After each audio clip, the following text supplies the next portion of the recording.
Okay, I think we're going to kick off, and hopefully as I'm doing an introduction, a few more people will filter into the room.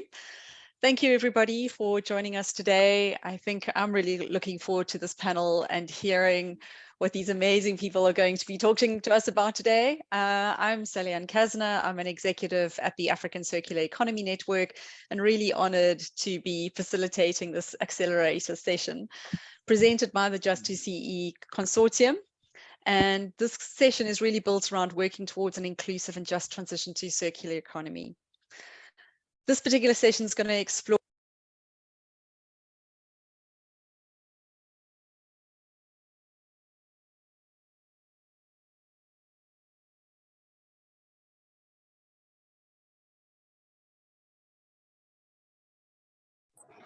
We lost you, Sally. We can't hear you anymore.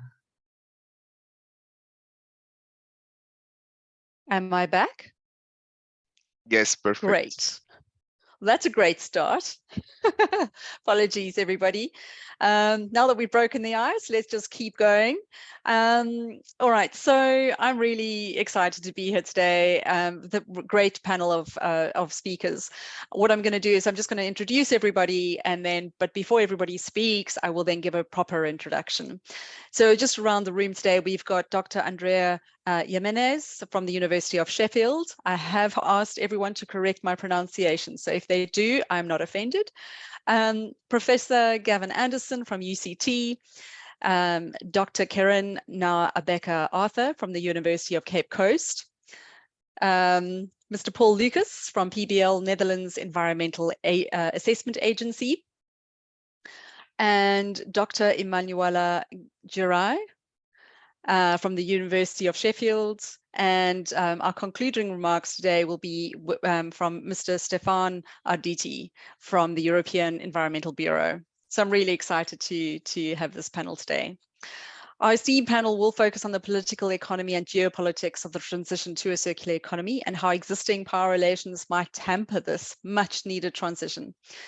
They will discuss grounded alternatives to reconfigure this north-south relations to achieve a just and inclusive transition to a circular economy, and how cooperation on research and innovation is critical to improve global well-being, foster good governance, and enhance participation to policy-making processes. The JUST2CE, JUST2CE is an EU-funded project through Horizon 2020, and it's implemented by a consortium of both European and African universities and organizations that aims to understand in a very critical and thoughtful way under which conditions a responsible, inclusive, and socially just transition to a circular economy is possible and desirable, what technical, geopolitical, and social factors can enable or hamper such transformation, and how these aspects can contribute to the development of a transitional policy measures. So without any further delay, I'm going to introduce our first speaker, which is Dr. Andrea Jimenez, who is a lecturer, assistant professor in information management at the University of Sheffield's Information School. She holds a PhD in management from Royal Holloway University of London and a master's in sustainable development. Her research centre on the role of digital innovation, social innovation, and entrepreneurship in socioeconomic development. She has worked for the United Nations at the Food and Agriculture Organization, the International Telecommunications Union, and the Alliance for Affordable Internet. She has conducted research in Zambia, Peru, and the United Kingdom, drawing on critical perspectives, just as intersectional feminism, decolonial approaches, and data justice. So JUST2CE aims at understanding in a very critical way and thoughtful way under which conditions a responsible, inclusive, and socially just transition to a circular economy is possible and desirable. My question at the for you, Dr. Jimenez, is could you please explain which is the underlying theoretical framework of JUST2CE and how the project intends to achieve this ambitious objective? Over to you. Thank you. Thank you very much. Can you hear me? Great. And now let me just share my screen. And just let me know if you could see my screen.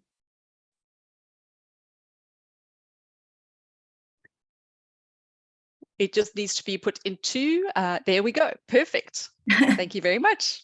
Thank you so much. Thank you, Sally, for that introduction, and thank you for everybody that is here. So I'm just going to be here on behalf of Dr. Mario Pancera, who's the principal investigator or the project coordinator. And my task is, as Sally mentioned, just to kind of introduce the overarching framework and set the scene for the next speakers to try to talk about the different angles and the different cases that we have been looking at JUST2CE. So let me just begin by explaining a little bit of what is the premise that motivated the project. So as many of you know here, the circular economy has become a pillar of the European Green New Deal, and it's increasingly recognized as an approach with much to offer in addressing anthropocentric challenges.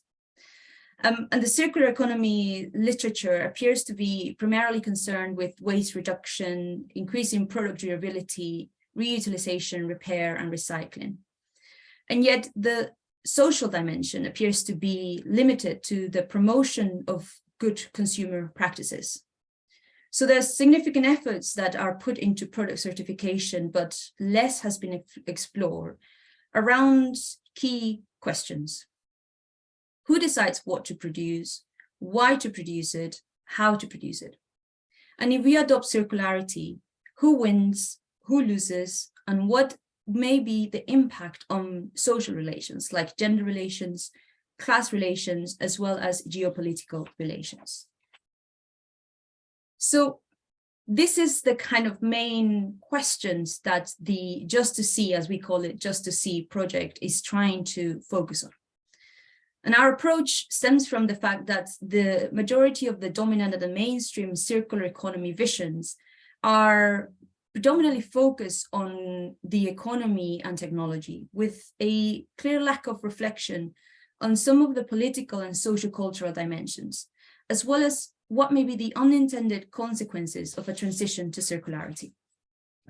So this radical shift to circularity requires us to recognize the circular economy systems are always dependent on the social structures, political systems, ideologies, and the imaginaries that underpin them.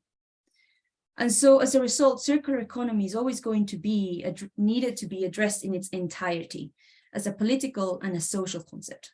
And what we find in the literature is that despite the fact that circular economy definitions do emphasize on the social dimensions, there is less research that investigates these dimensions apart from the effects of circularity on employment. And so, as Sally was mentioning in the beginning, our kind of ambitious overarching aim is to try to understand how can we look at the circular economy transition from a responsible, inclusive, and socially just way. So in this project, we have 14 partners, including universities, companies, civil society organizations, and public institutions based both in Europe and in Africa. And we have 10 organizations that we'll be working on, organizations that are involved in circular economy practices, half of them in the African continent and half of them in the European continent. And these are our case studies that are going to help us identify and explore enablers and barriers to circular economy, including looking and paying close attention to the North-South relationships. So we have 4 overarching aims and objectives that are trying to first look at research and then try to look at practice and impact. So we start by trying to understand what's the current state of transition towards a circular economy. We try to look at what are the geopolitical dimensions, as well as the class and gender relations, and to what extent these are enablers or constraints. And with all of that data, we want to design and evaluate a framework that is based on the principles of responsible research and innovation, civic participation, and participatory government. The activities that we are going to be doing in this project are all going to be of benefit for scholars, practitioners, policymakers, business, and civil society organizations in the circular economy arena. And this is a little bit of the framework and how we have all these different work packages working together towards those aims and objectives. But there is more, and this is perhaps the where I'm going to be finishing this particular presentation. So we recognize the circular economy transition to be a process of great uncertainty, which requires us to adopt a humble approach to research. The greater the uncertainty about the future, we believe that requires more humility in how we think about knowledge and the production of knowledge. And we use humility in the kind of epistemic sense. So we follow many scholars from the philosophy of science, complexity theory, and post-colonial theory, who recognize that knowledge of the world is always partial and is always interpreted and structured. And so therefore we acknowledge the partiality of scientific knowledge and the need to be able to compensate that with other ways of thinking around the world. So we believe that it's important that we ask in almost that every type of initiative that is intending to alter society requires us to think about who is going to benefit, who will lose, and what may be the consequences of this. And so this approach to the research that we are adopting is one that involves constant reflexive practices, not just around how the circular economy can be embedded in power relations, but also how we as researchers can be reproducing some of these power dynamics. And so we do many engagement and reflective practices as researchers, as well as in the content of the circular economy. And later in this session, you're going to hear a little bit about how we're trying to decolonize our research practices. So then just to wrap up as well, these are some of the examples that we have around the case studies. And I think you're going to be hearing about some of these examples later today. But considering our approach to humility and our approach to decolonial practices, we're also trying to pay close attention to whose voices and whose interests are heard and whose voices and interests might be neglected in circular economy discussions, and how our relations within circular economy shaped by historical processes. And so I want to just say thank you very much. And I hope that this kind of provides this overarching framework for what will then be the more specific discussions. And if there's anything that you want to know more about the project, I do encourage you to go to the website. We've got all of the different activities we do there, as well as of all the different reports that we've already been producing. And any kind of questions, you can also email Mario as the program coordinator as well. Thank you very much. Andrea, thank you so much for setting the scene. Absolutely wonderfully done and bang on time. You've really done a great job. So thank you so much. Our next speaker is Professor Gavin Anderson, and he's played a prominent role in strengthening civil society across Southern Africa. He served on the board of the International Centre for Not-for-Profit Law for 6 years and is currently a member of its council. Gavin has worked in the field of leadership development for over 20 years and was a member of faculty of the United Nations University Leadership Academy in Jordan. He's a distinguished fellow of the Chair in Development Education at the University of South Africa, a senior research fellow of the Chair for Social Change at the University of Johannesburg, and adjunct professor at the University of Cape Town, where he lectures on the Executive MBA program at the Graduate School of Business. Welcome, Gavin. And the next question over to you is all about regenerative agriculture, which takes often place against the backdrop of a changing geopolitical environment and dramatic climate change. Lower land may then be seen as a prototype of a new mode of agricultural enterprise in South Africa and harbinger of future system that is in harmony with nature and society.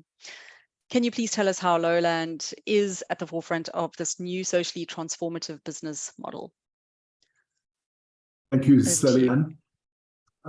I have a technical problem. I wanted to share PowerPoint, and in this setting, for some reason, I can't see below. Normally it says share screen. I can't see that. Let's see if we can help in the background. In the meantime, I'm just wondering if Gavin, if Alessandro can help you in the background, and then perhaps you would be welcome to talk through it, yes. Or we can move on to Dr. Kiran for the next presentation and see if we can sort out the technical. What would you prefer to do? If Alessandro has Fabulous. There we go. Aha. Thanks, Excellent. Alessandro. Thank you so If much. If you could put it on the slide, the full screen, please, Alessandro. So, yeah, I think I'll wait for you to do that. But I'm going to be talking about a farm called Loveland. Oh, it's disappeared again. Yeah, I'm sorry. We are Loveland. having some technical issues here. Just I'm one so second. sorry about this. I had my thing already shown. Do you see this now? Anyone? No. It is on its way. Let's see. Technology is great when it works, right? Oh man. Don't stress. We'll get there. So let me talk while we're getting there, is that Loveland is right in the middle of South Africa. It's equidistant from all the oceans and from the northern border point. It's a 400-hectare farm on the banks of the Orange River. And around it are industrial farming enterprises, monocropping, chemical farming. Have we got anywhere yet with the thing I can't see? Aha. Yes. Have the next slide. Alessandro? Yes. So this is what I've said already. It's a place called Prisca. Right. Here we go. What we've discovered, can you click this text that goes next to this, Alessandro? We've discovered, as we've been doing our reading on the concept of circular economy, that most of the writings, as indeed Andrea mentioned earlier, from the global north talk about reduction of carbon emissions, reduction in waste, reuse, repair, remanufacture. Where we are, the most important things are this incredible inequality in our society, the existence of just pyramidal structures of production, and this is nowhere more evident than in farming enterprises in South Africa. Land question is still one of the biggest in South Africa because Black people are more or less excluded from land and excluded from any participation in management. So circularity becomes a lot about inclusiveness and about changing, making sure that benefits flow to the wider society and strengthening ecosystems. Could we have the next slide, Andrea? I mean, Alessandro, sorry. Thank you. So we have, what is happening on Loveland is a conversion from chemical farm to regenerative. The farm was bought with it's been paid off, and there's a heavy debt burden that came with it. So production has to increase at quite a pace to pay off debt, and at the same time the production pays for the conversion to organic. So you've got 3/4 of the farm still in conventional farming, and over a period of 3 years now, 100 hectares converted. The thing about this is that the whole agricultural setup in South Africa is set up for big food, where conventional farmers get given seed, fertilizers, pesticides. They sell their produce is marketed. With organic farming, these folks at Loveland have had to develop new markets. And they've done this, they followed a blue ocean strategy where they get high product differentiation on the shelves where the consumer finally gets it. It's very different, high quality product and low cost farming techniques. This is a farming process, people learning the whole time. Could we move to the next slide, please? Sorry, this is, yeah, there we go. We start to see within the agriculture, there starts to be a circularity to build the quality of the soil, to nourish the soil. We saw practice where there's never any bare ground. There's a cover crop, that gets plowed in, a cover crop pulling nitrogen into the soil. Then you might get organic maize. Immediately the organic maize is harvested and stalks are in the ground. They do what they call mob grazing, where they move in sort of pizza slices on a round field. They have little electric fences, not enough to hurt anybody, enough to make animals stay in. The cows and the sheep eat grass, the goats eat the weeds and the leaves and the stalks, and then pigs come in and work the soil and uproot any of the stalks. So you have a completely worked piece of land that's been fertilized. And I learned that cows, for instance, bring potassium, whereas goats don't. They bring other micronutrients. And then the thing starts again, immediately a crop. So the soil grows over time. They've processing's done on the farm. There's now an ecosystem outside the farm which helps the produce. The grapes grown to a vintner in Paarl. There's an abattoir in Priska and another one in Paarl that divide the meat into cuts. So you buy a steak or mince or call a braai pack, a barbecue pack. And what started to happen from the beginning really is direct marketing. And this is quite a big undertaking. Consider this huge farm, 100 hectares already, it's going to be 400. In the middle of the country, the market's quite far from where they are. But it's starting to take off. There's now online marketing happening. There's an external distribution partner making sure that products get where they need to go. So you've seen from this farm a bigger ecosystem starting to be thrown into action. Next slide, please, Sandro. I'm very glad I sent you the slideshow. So management, which was historically vertical, has been changed completely. There are now teams in the different parts of farm crop production, upgrazing, milling, vineyards, etc. The team leaders supervise the teams, but the big thing is they're sharing knowledge the whole time. Why are we doing what we're doing? And creating a learning culture. The team leaders meet once a month in a management team. The general workers also have a workers committee which meets. Then the rhythm is every week. On a Monday morning, the whole workforce meets, sets the work plans. Friday at the end of the day, they look at, okay, where have we got to? What still needs to be done? What must the people working on the weekend then do to prepare us for next week? So there's a rhythm, a sort of self-management rhythm.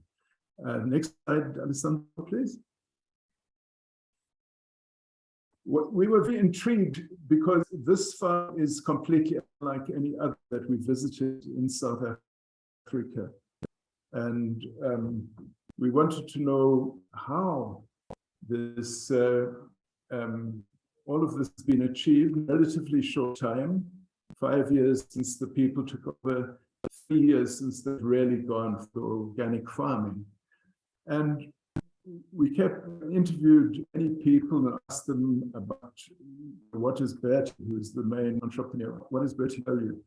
And what you start to see is that what Bertie is doing is to instill in people a new imagination of the future and to forge a learning culture. So there's never any instructions given about this is what we've got to do. What are the best ways to do it? How are we going to do it? From the youngest intern to the oldest farm workers found this absolute fascination with learning. And I suppose the ecosystem entrepreneur, as Bertie, complete faith that we all in this together. We accept responsibility, but they're sharing knowledge the whole time. The team leaders are in constant contact. The WhatsApp group, they can phone to Bertie.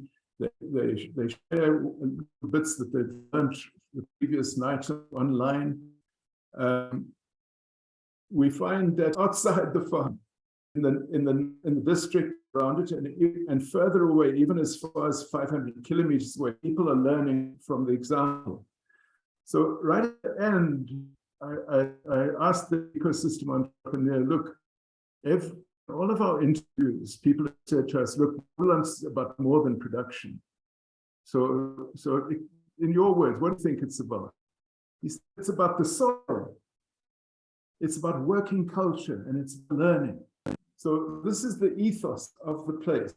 And I just pay tribute. In South Africa, this is very unusual. They slowly converting the whole farm to regenerative methods, and it's proving more profitable. The long-term vision is to have 100 families living on the farm, involved in 20 or 25 enterprises that link cooperatively. This vision has emerged through all of the people, rather than being something that was put up at the front by Bertie. I think there's the last slide now. So this is a way of, this is the ultimate slide, it's a way of thinking about what's been done. And we're a normative order, which is, the farm telling people what to do with seeds handed out from chemical companies, the marketing organized, big food, to a new way of working. And at the first stage, there's a kind of what we can call a moral risk, where leader says, look, there's a threat. We can't carry on like this. It's destroying the soil. It's destroying the planet. Ultimately, we need to change it. It gets people to move there. Take another position, another one. Eventually, get a new organizing norm. And if you go to the last slide, I'll talk in more detail about this idea. If you can just hit all till the slide's full. Is Alessandro?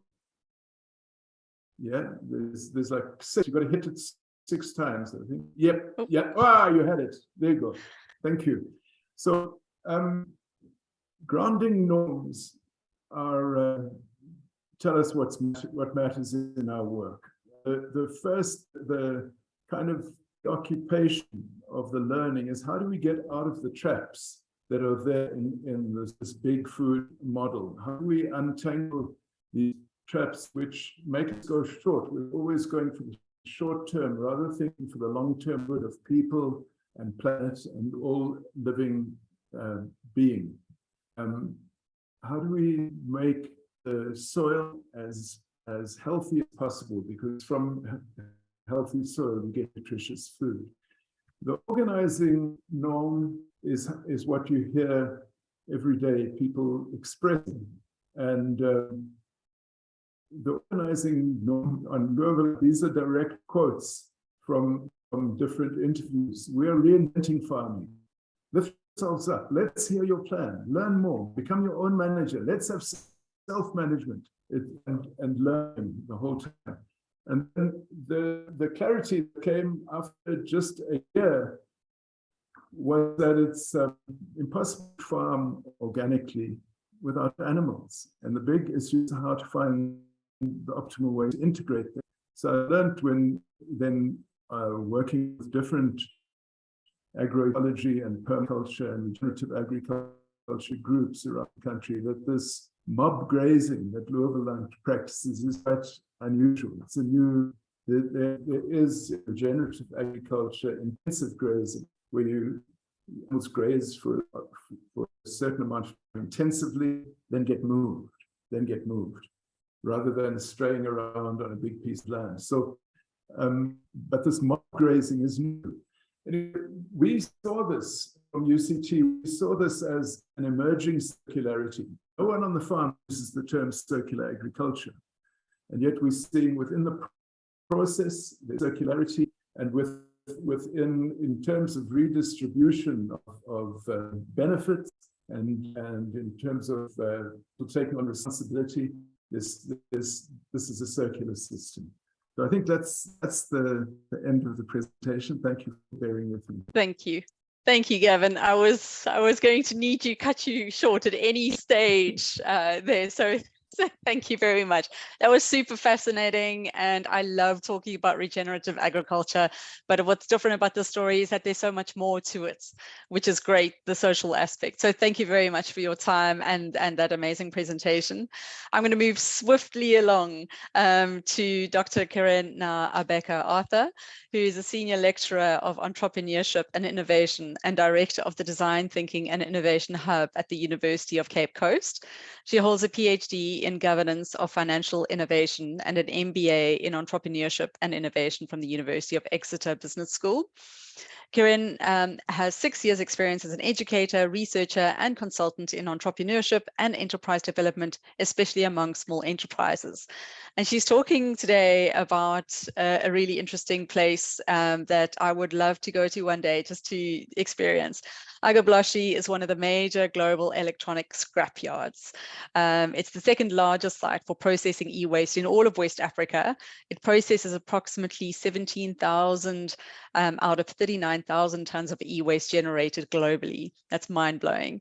Electronic waste is processed by a workforce of young men with few tools, no safety equipment, and no training, then fed back into the global economy. So the question is really how a just transition to circular economy paradigm can rethinking e-waste, informal management, and benefit workers and small enterprises. Over to you. Thank you, Karen.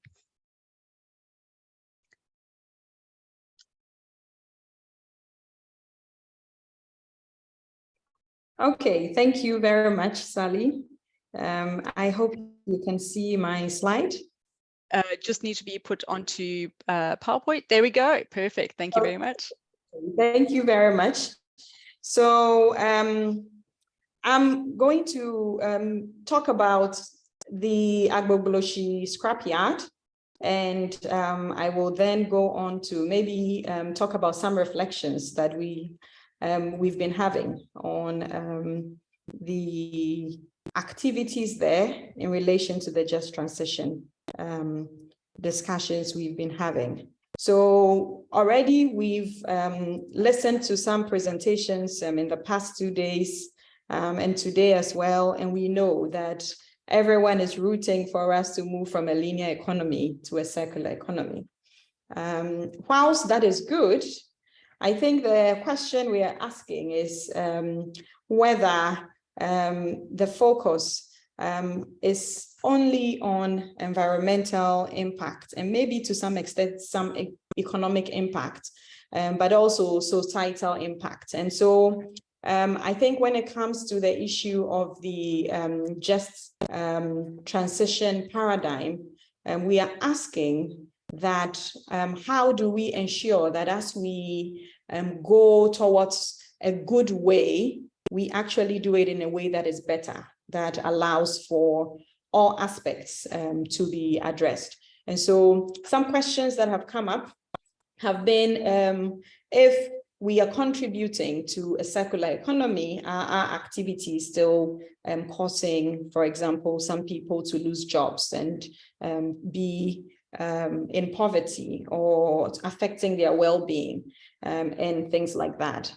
And so in our case study, I think the focus was to at least understand things from the perspective of groups of people that are usually not considered in the debates and in the literature.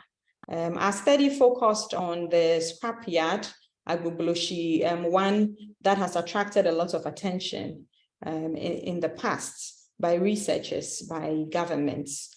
And you find that a lot of the people in there are classified as recyclers. We found that the place actually emerged from the experience of one individual who just had a desire to move from the northern part of Ghana to the southern part of Ghana for greener pastures. And as he settled and was able to identify this gap that was an opportunity for him, the increasing demand for the kind of metals that they got from their scrap dealing activities just led people to find the business as lucrative and then to start coming in there. So what we find is that the activities of the people in the past covered a lot of things, because in the literature, people would talk about finding repairers, recyclers, dismantlers, and other players in there. It talks about 14 different stakeholders in this market in Ghana. But when we went in there, we realized that some factors had actually either enabled or served as barriers to their continuing their activities, which I'm going to talk about. The activities of these people were usually in resource recovery. Those we spoke to, the repairers, the recyclers, some of them had relocated due to some relocation by the government of those other sites. So though they are there, they are now a bit more scattered than they were. And that had affected the vibrancy of the activities there at the time. And what they did was to get these materials from several sources. In the literature, it talks about a lot of these e-waste coming from imports from other countries. But we also found that imports was just a small percentage, or they were also getting imports indirectly. So most of the imports go to households because they are either in a condition that the repairers could work on and people use, and then it gets to the resource recovery people indirectly. But they were also getting a lot of their materials from households, institutions, their colleagues. And the focus for them was on the metals, the circuit boards, the motor power motors. And they were selling this to multinational companies, governments, and small-scale enterprises.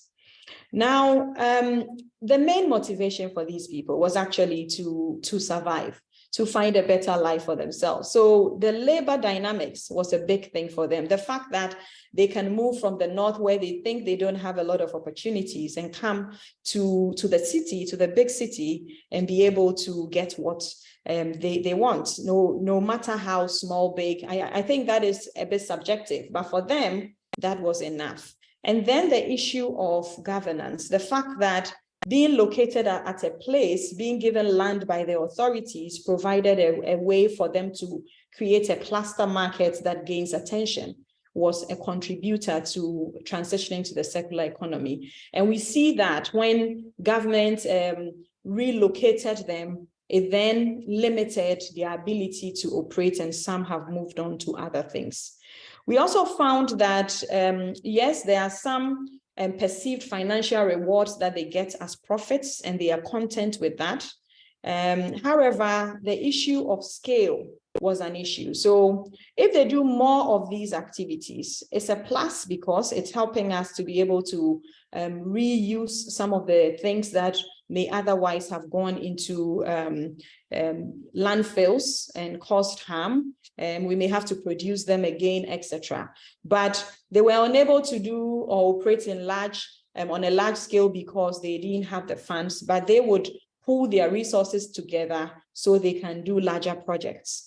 And then there were some informal industry norms that guided how they worked, and also ensured that there were certain ethical principles that will preserve them. A key thing being that when people do not own the e-waste properly, for example, they actually steal these e-waste, they have a lot of police cases, and households are not willing to even let them in to be able to get that. So my question that we were reflecting on was, so having understood the transition to a circular economy, so what I just described earlier was the factors enabling or disenabling just the transition to a circular economy without considering the just components. When it comes to we wanting them to contribute and still make contributions to social and economic, what kind of things could we think about?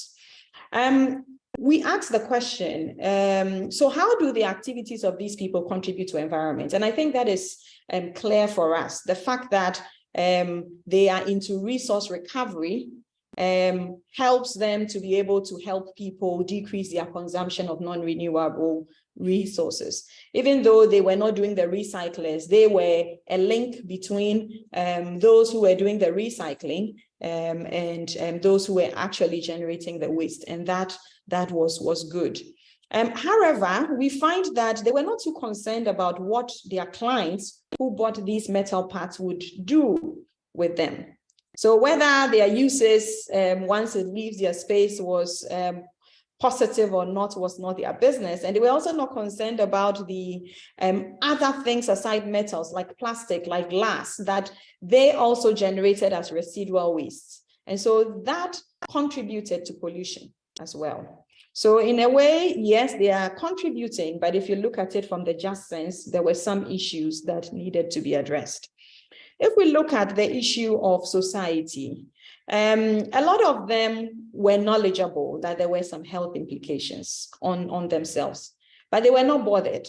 The reason was that they felt a lot of the impacts of these health things was not very tangible. Some can say, oh, I've been doing this for the past 30 years and I'm still alive. I mean, nothing major has happened to me. And so that brought this issue of a negative on human health there. The actors also, in terms of, for example, contribution to education, contribution to access to clean water, etc., social issues, their activities did not necessarily give them like a comfortable life. For most of them, well, on the outward appearance, they still lived in communities where maybe housing and education was not as ideal as one would expect. But for them, the focus was on livelihood, surviving. The fact that I can take my child to a public school is good enough for me, even if there are issues with a public school. And then the fact that I'm occupied, I have something doing, helps me overcome the psychological effects of unemployment. So there's that contentment as well.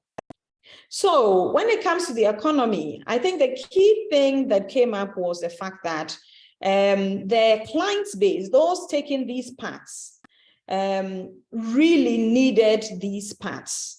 The manufacturers, local manufacturers and government organizations did not have a lot of options for parts. They have to go outside Ghana. And so this provided an opportunity for them to get the valuable parts. So they were serving a gap in industry, contributing to sustainable development. And this helped them to reduce their costs as well.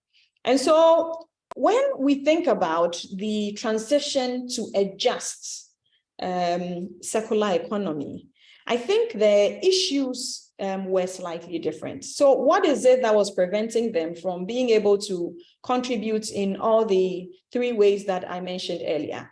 There were very strongly held beliefs. Some of them believing that they will not die, they've benefited from things. So strong beliefs, their unwillingness to change due to the intangibility of externalities. The fact that I cannot see how this affects me means I'm not too bothered to address that. The issues of the forces of demand and supply driving a lot of this. Players in there felt they could negotiate for a good price with their metals because their clients needed them. So even though there's a power imbalance, they felt they still could push and could say, I'm not going to sell to you, because those clients also needed it and didn't have a lot of options. And I think another key thing was this definition of well-being. When you look at the paradigm, well-being, like issues of housing, affordability, access, there's this ideal that is usually highlighted. In their case, it wasn't really about being able to afford the ideal. It was about being content with being able to meet certain family and societal obligations, no matter how minimal. And that was enough for them. And so I think that to answer the question of how can this approach of a just-to-see paradigm affect how we start thinking about this, I would say that one, I think that we need to think about not just the like the global north, global south issues, but also internally, we need to think about the north-south migration within.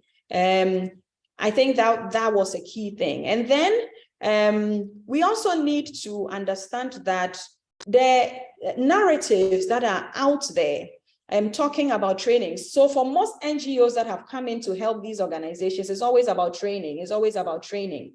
But then we find that the issue is not that they don't know and they need to be educated, it's because they are not ready to change. So we are thinking that a just transition will have to consider how to change beliefs. We'll have to consider how to make some of the issues that we're talking about tangible to them. And to maybe think about the macroeconomic policies within the industry, because if that is well thought out, demand and supply and all of that will help to them to make the right choices. And also the issue of redefining well-being is something that can be looked at. So I think these are the main things, and thank you very much. Thank you, Karen. I think we've all got so much to say in such a short space of time. This is way not enough, but I appreciate all the insights that you've just delivered to us. Thank you so much. Some really interesting conclusions there. Next speaker, and without delay, Mr. Paul Lucas is a senior policy researcher on environment and development at PBL, Netherlands Environmental Assessment Agency.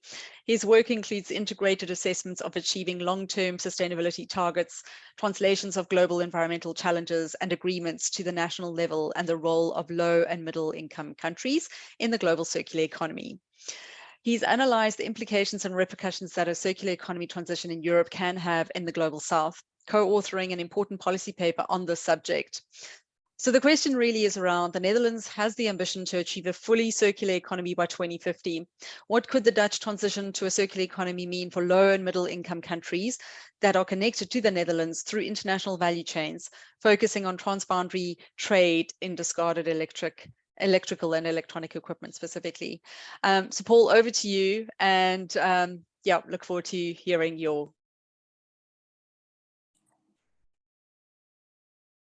Thank you. So, do you see my presentation now? Yes, we can. Okay, perfect. So, thanks, Sally. Yes, so I will present some of the main messages from the study that you actually just outlined that we performed for the Dutch Ministry of Foreign Affairs. So in this study, we assessed the challenges and opportunities of the Dutch circular economy transition on low and middle income countries, and provided a policy perspective to strengthen the international dimension of the circular economy policies.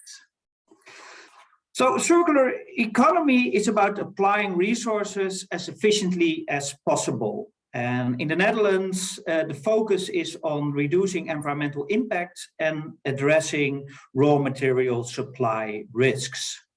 So achieving a circular economy actually requires actions throughout the whole value chain.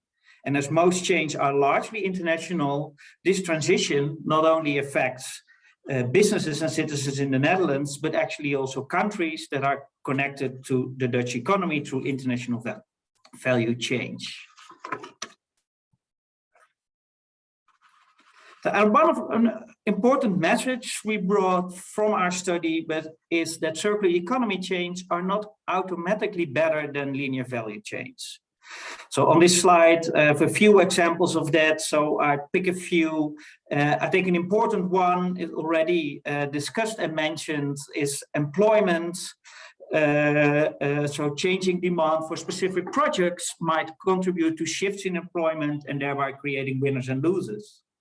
Should also be awareness of rebound or unintended effects. And I think one Another important point is the last point, are the existing sustainability challenges, which are not by definition addressed through circular economy, especially not as the social dimension is not part of that.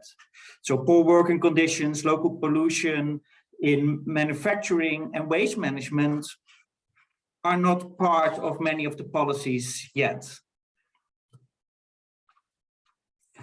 At the same time, of course, there are great opportunities, and also for low and middle income countries. In fact, well, as value chains are largely international, most countries are already part of the different phases that are part of this slide.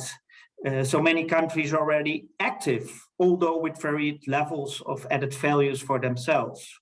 So circular economy transition will affect what these roles look like and how they influence environmental and social well-being in low and middle income countries. And this brings us to an important questions on how can negative impacts be prevented and opportunities for decent work, environmentally sound handling of materials, and, for example, regenerative agriculture be grasped.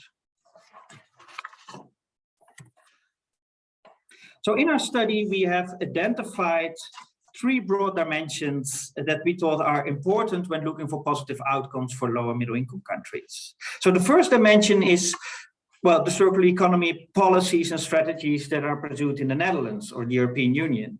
Do they target, what value chains do they target? Do they focus on specific parts of this value chains? What kinds of measures are included? And do they include strict product standards?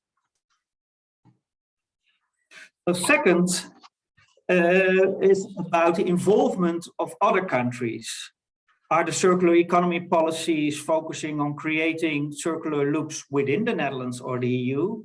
For example, reshoring and really trying to do more internally, or does it actively involve countries that are already part of the global economy and shaping these roles in shaping the circular economy? And the third dimension are about the policy and practices in low middle income countries. This is about regulatory framework, labor and environmental standards, waste processing infrastructure, or accountability mechanisms. So what is needed to create what we call a mutual beneficial approach, an approach that is relevant for the Netherlands and Europe for setting up the circular economy, but also is of the benefit of countries that are connected to our value chains. One of the first points is that it requires taking a global perspective. So it really requires looking beyond national or EU borders. It also requires enhanced coherence between national circular economy policies and foreign policies on trade and development cooperation. Safeguards also found to be very important, including those safeguards for low middle income countries in circular economy and trade policies and practices. Furthermore, important point, I think it was also made by previous speakers, is that it requires going beyond environmental and security of supply concerns that are at the moment the main objectives of our circular economy, and also account for social issues in these international value chains. And finally, it includes promotion of an enabling environment, which also links to the last point of the dimensions of my previous slide. So in the end of our study, we came up with 3 policy options with 3 actions that we outlined for the Dutch government. The first policy action point is about investment in knowledge and data of trade flows and impacts. So this is about impact research to understand the drivers, challenges, and opportunities for countries that are connected to our value chain.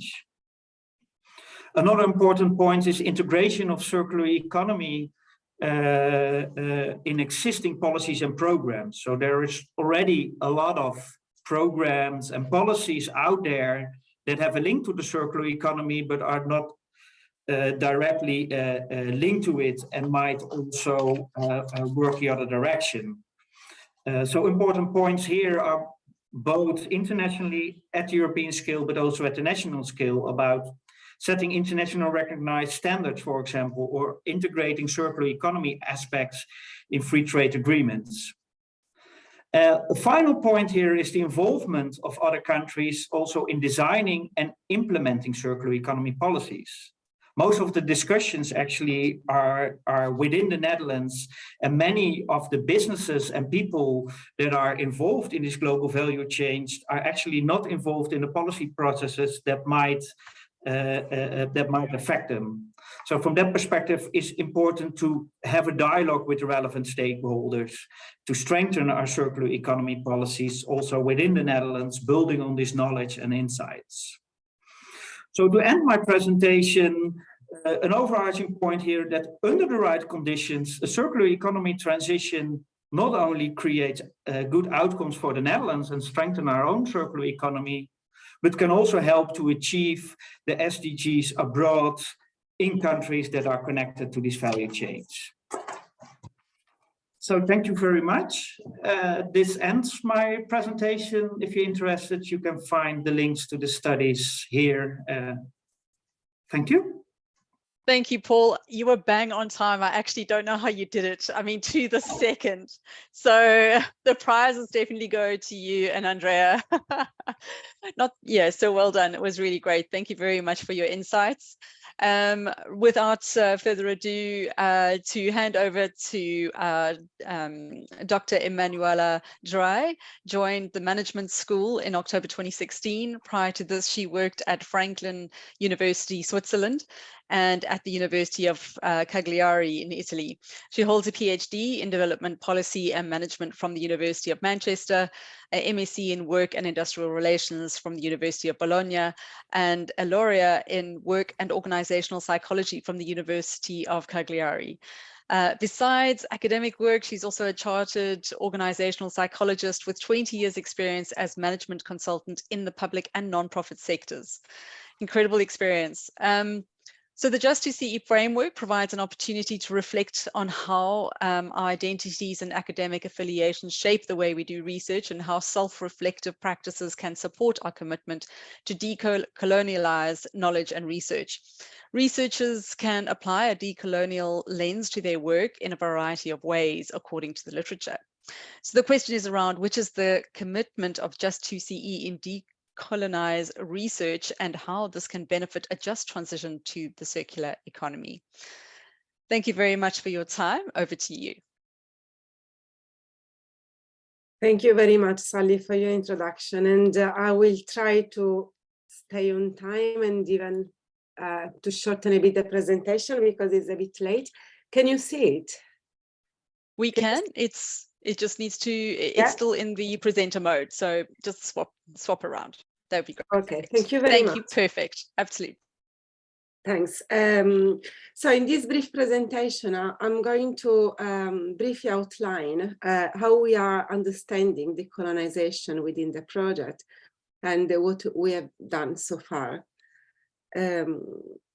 In this project, we understand the economy. Here I've taken a sentence, a quote from member, which is important to us because it focuses on two key aspects of decolonization.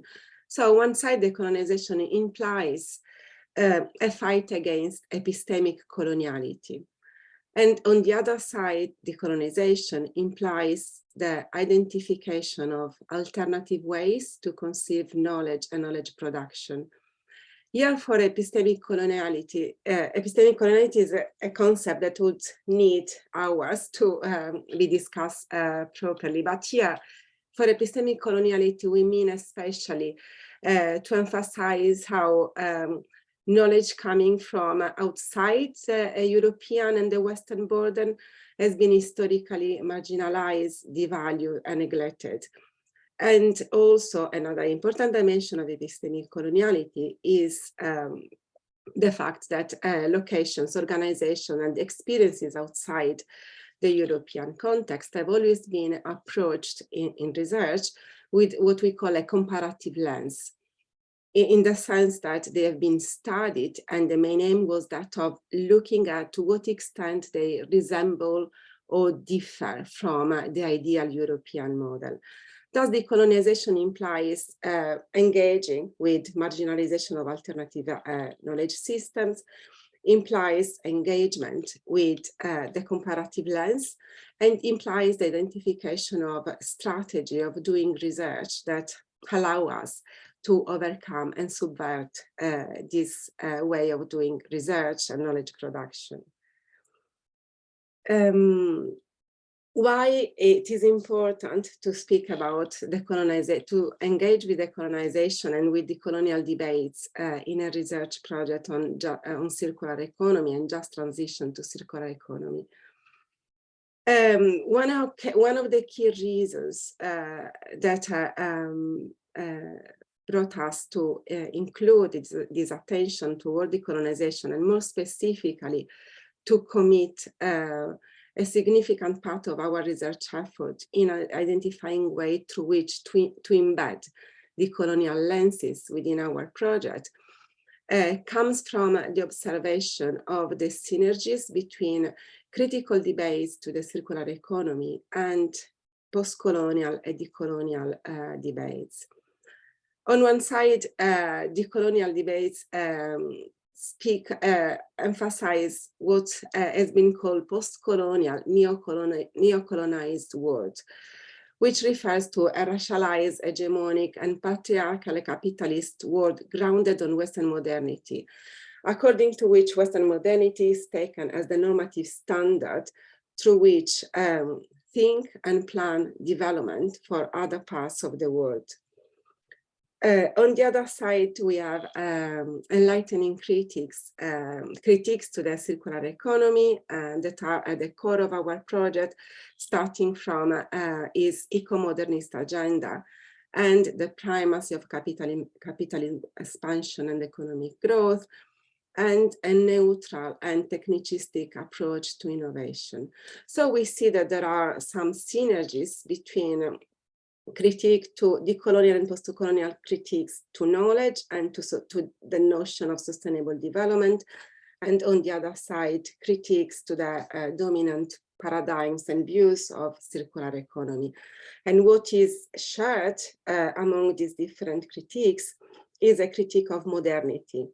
Modernity means many different things, but here we are referring to modernity. We are referring to modernity, focusing especially on the dominance of the European model and of the Eurocentric worldviews, which start from putting Europe at the center of the world and European development and experience as the universal model that can lead the development and good practices across the world.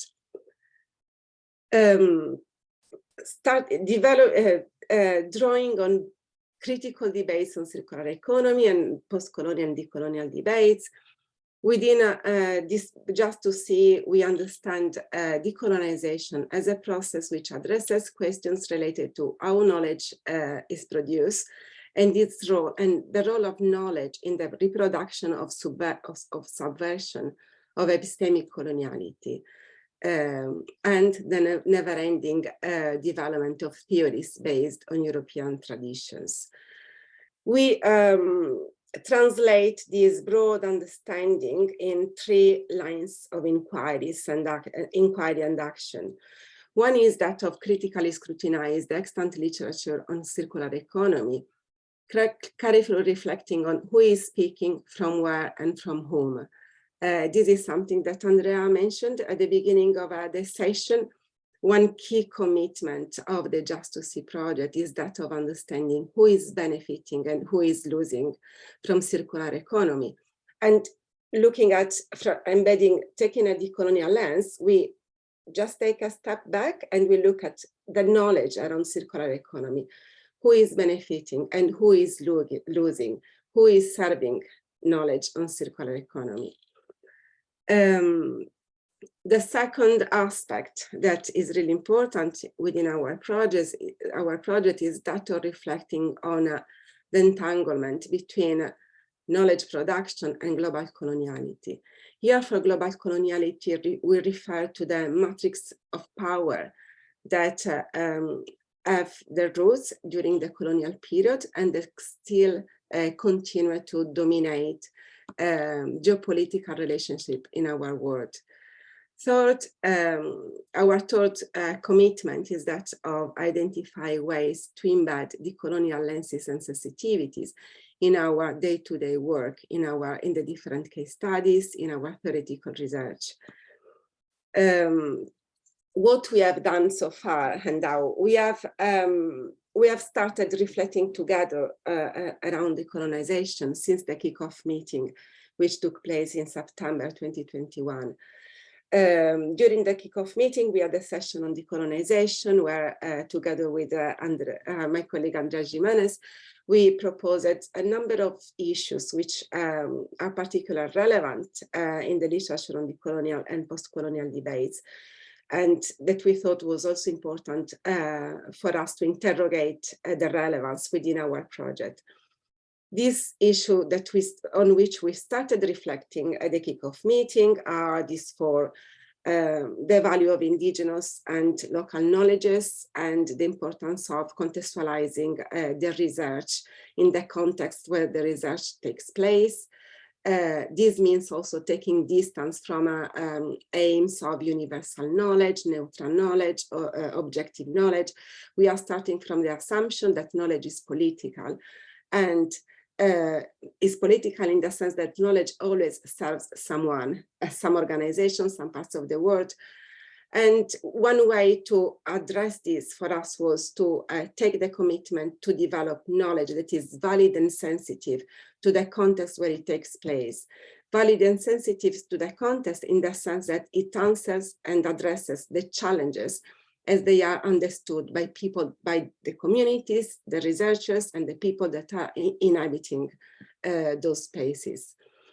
In our effort to subvert epistemic coloniality and epistemic injustice, we are also aiming towards what is usually called an open-ended design. We starting from a critique to the Western scientific canon. We think that an open-ended design responded better our aim to engage with different and alternative understanding of circular economy and justice. A third pillar of our approach is that of co-production and our commitment to overcome the traditional divide between researcher and researched. And we have been trying in all case studies and in the different work packages to embrace a co-production approach, which overcome the distinction between the expert and the participant, the researcher and the participants. And finally, another aspect on which we reflected together is self-reflective practice, individual and collective. At the consortium meeting, we continued the discussion focusing on global coloniality, which, as I mentioned earlier, focuses on understanding the legacies of colonialism in our current world and in our ways of doing and in the ways we do research. Third, another important aspect of our approach was that of introducing questions and reflections on decolonization in all case studies.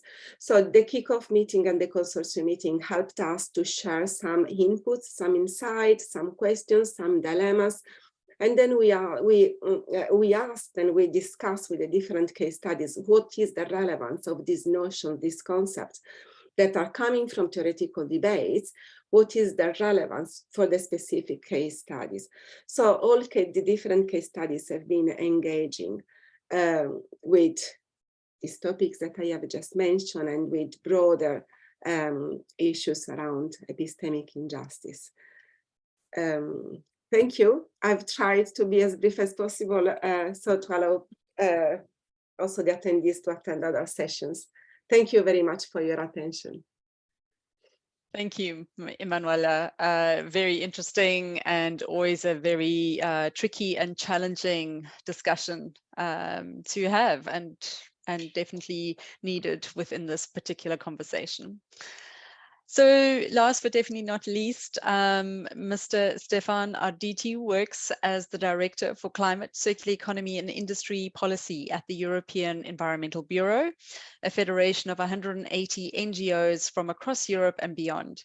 Before joining EEB, Stefan worked as a quality or lean consultant within the automotive and aeronautics industry in France and the UK. He also has collaborated with academic research programs concerning energy efficiency in buildings and the evaluation of sustainable development policy in France. So Stefan, welcome. And we've got two questions essentially to put forward to you. The first one is around which is the vision of EEB and how is it helping EU and global civil society in their advocacy efforts? Over to you, welcome. Hello everyone, and great thanks to invite EEB to this discussion, and also great thanks for the presentation, trying to bridge the circular economy narrative and experience with social and ethical perspective. That's really much appreciated. And the EEB vision is that the circular economy can only be successful if it reduces the resource consumption to fit what we call the planet boundaries, while ensuring a fair spread of wealth between North and South, between countries and between citizens. So the social dimension of circular economy is fundamental for us. And we think that the circular economy implementation should be guided by this idea of a corridor between social minima and environmental maxima. Example, the donuts economy. That clearly means a reduction of material footprint in the countries like Europe exceeding the planet boundaries, and making sure that countries needing to catch up with social minima will have enough resources in the future.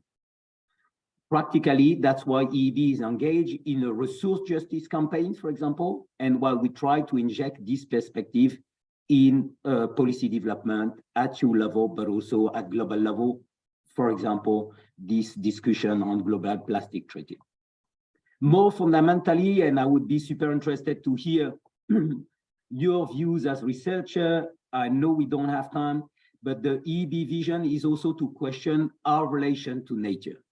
Today, we think we too often place nature as a separate entity from humans and a separate entity that should serve us.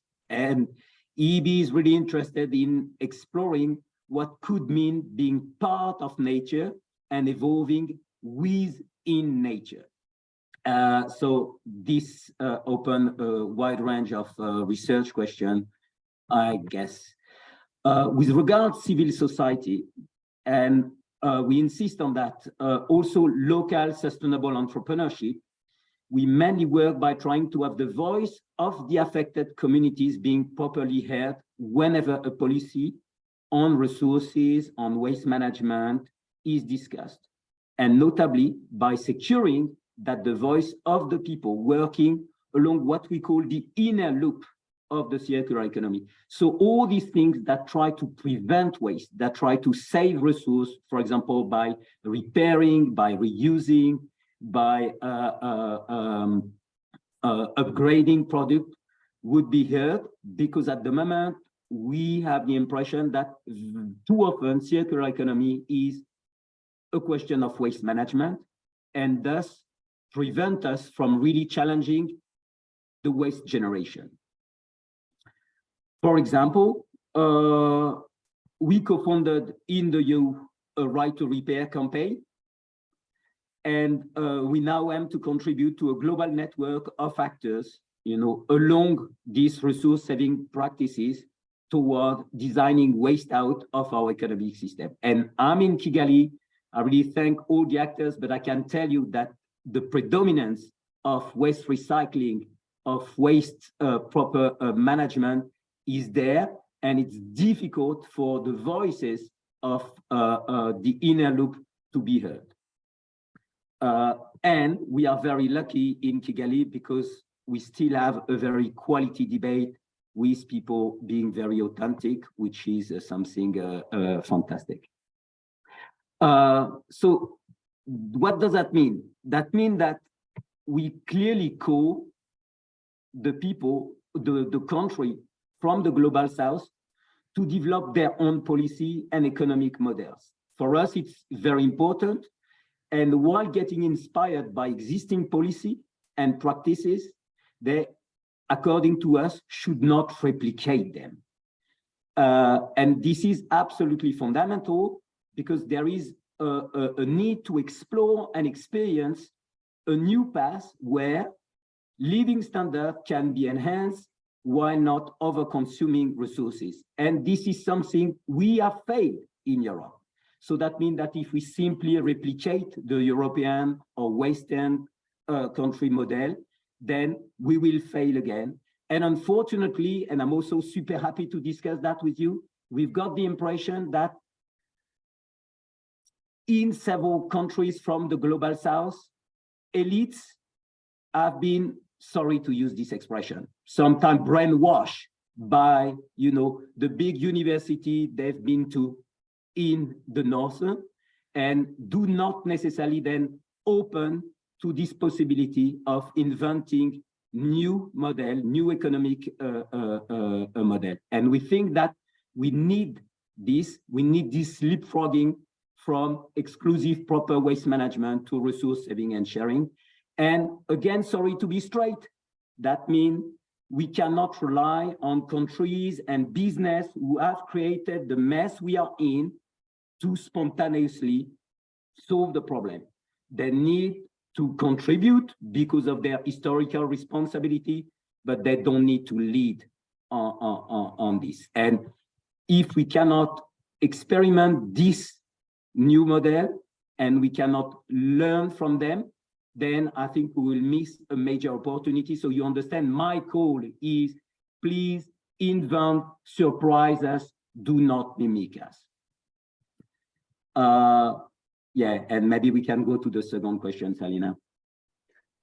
Gosh, Stefan, I don't know. I don't even know if we need to go to that second question because I think that you've just summed it up. It's incredible. Yeah, no, but, okay, I've got something very important then. The second question is the unleash the potential benefits of circular economy to deliver fair and equitable social economics globally. So as I've said, we can unleash the circular economy potential if we make sure that the circular economy is progressing toward both this resource use reduction and a fair and inclusive society. So this corridor, social minima, environmental maxima. And that means for us, guiding and evaluating the circular economy policy and practice, including in their social impact beyond job creation. And this clearly means then resisting some form of greenwashing, or what Dr. Emanuela Girey presented as the post-colonial, you know, hidden mentality beyond the solution we can suggest. But what is important, and the point I want to make, is that for this, we absolutely need your research community, okay? This is absolutely crucial that you bring in the debate this critical perspective that, in a way, force us to adapt, to integrate better the narrative, to act within this corridor. We also call the research community to pay attention not to be involuntarily manipulated by a lot of people that can abuse your research to fragment a fragile community that we try to build on this kind of inclusive circular economy. Because I can tell you, being in the policy development, we've got very agile lobbyists that know how to handle any of the critical arguments you can put forward for their own benefits. So I'd like that we collaborate together so that while we integrate the critical perspective, we also make sure that this does not lead to making the game of continuing the status quo. And this is absolutely crucial. And then another thing which is very important for me is how can we equip the decision makers, entrepreneurs, local authorities with the right metrics, and at the very least, complement the growth ideology indicators that tend to dominate the debate today, and according to us, hamper the emergence of other useful metrics. For example, EB is now investigating, and will be super happy because it's only a scoping study, what type of indicators we could use in what we call the regulatory impact assessment, so that we can assess the impact of, for example, the European circular economy on third countries. And that is really also something where we need your help. And finally, and again, because I think you've made the points at different ways, but this is really fundamental for us, is that we need to experiment, accept to sometimes fail, build on success and mistakes of the past. That has been said. But what is for us fundamental is that at the very least, we always need to make sure that the affected communities will have a voice in the debate, will be properly consulted, and I say consulted, not manipulated, you know, and that in a way, we stop pretending that we can think for them if they will win or if they will lose, but that we accept that they can surprise us, that they can come with their own, you know, perspective, and that we try to make a place for this own perspective. And believe me, in all these projects for new mining, for example, I can tell you we've got a perfect example where we think for them instead of listening to them. Thank you very much for your attention, and thanks, and hopefully we can continue collaborate and make it happen and make it inventive. Thank you, Stefan. I think you've really summed it up really well. So thank you very much for those final words and those concluding remarks, and just, you know, highlighting again, I think the complexity that this is, that we're trying to do, this transition to a circular economy, and that it's going to be different depending on where you are as well. So context is incredibly important. And I think that's the main thing here, is that this is not a copy paste. This is definitely something that needs to be grown within your own context. I've thoroughly enjoyed it. I know we've gone way over time, but I hope those on the call are not going to hold that against us and have enjoyed it and have been mesmerized by all these conversations. So thank you to the panelists for your time, your preparation to make this panel a success, and thank you to those who've attended, and hope you've gotten as much out of it as I have. On that note, I think we'll call this call to a close, and thank you again. I'm sorry that we couldn't take any questions from the floor, but as you can see, there was a lot of information that came through, so hopefully you had lots of questions answered as well. So thank you to everybody, and I'm certainly looking to engage. Thank you very much. Bye-bye. Thank you. Bye. Bye-bye. Thanks. Bye. Thank you. Goodbye. Thank you. Alessandro, all good? Yeah, fine. Thank you very much, Stanley.